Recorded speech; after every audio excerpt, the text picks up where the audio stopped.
Chapter 23 Non-Communist Anarchists.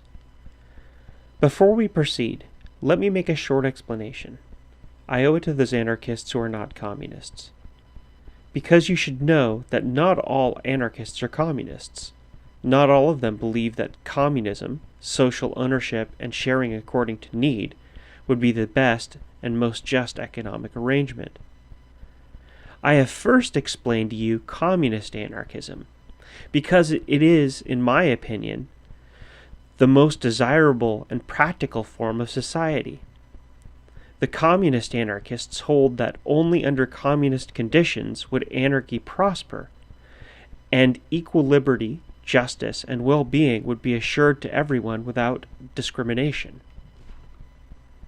But there are anarchists who do not believe in communism. They can be generally classified as individualists and mutualists.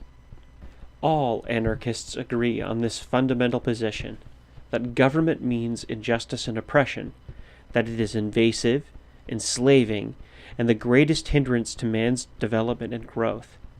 They believe that freedom can only exist in a society where there is no compulsion of any kind.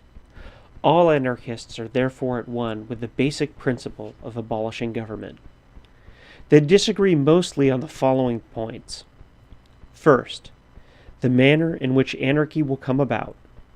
The communist anarchists say that only a social revolution can abolish government and establish anarchy, while individualist anarchists and mutualists do not believe in revolution.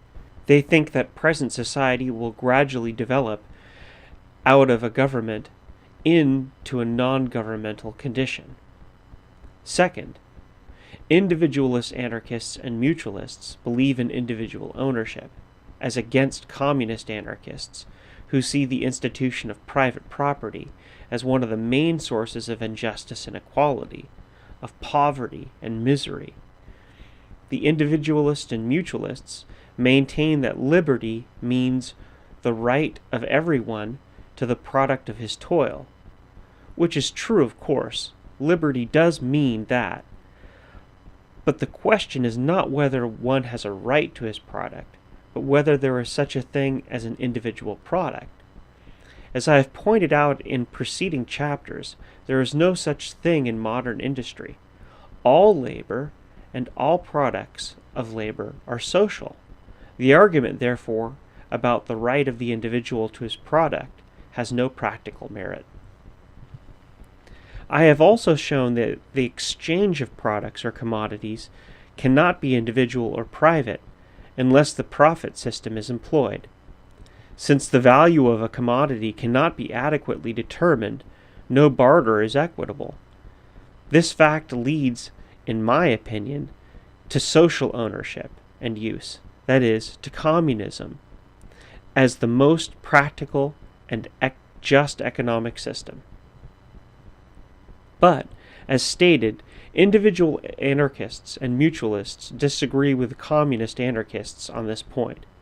They assert that the source of economic inequality is monopoly, and they argue that monopoly will disappear with the abolition of government, because it is a special privilege given and protected by the government, which makes monopoly possible.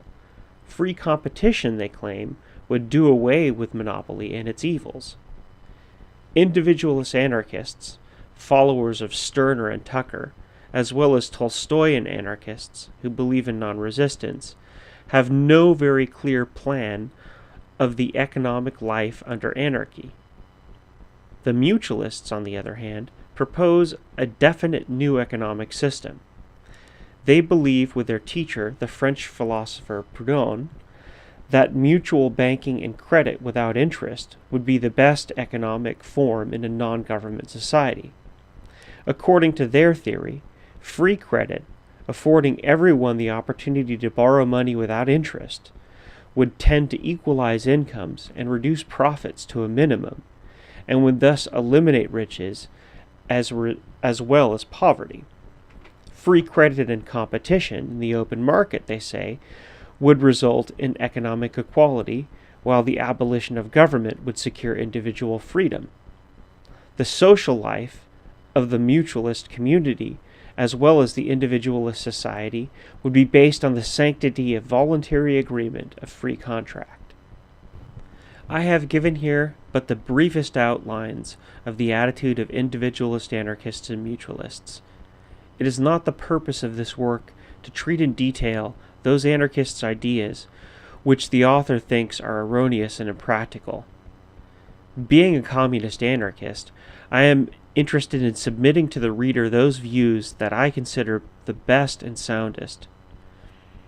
I thought it fair, however, not to leave you in ignorance about the existence of other non-communist anarchist theories.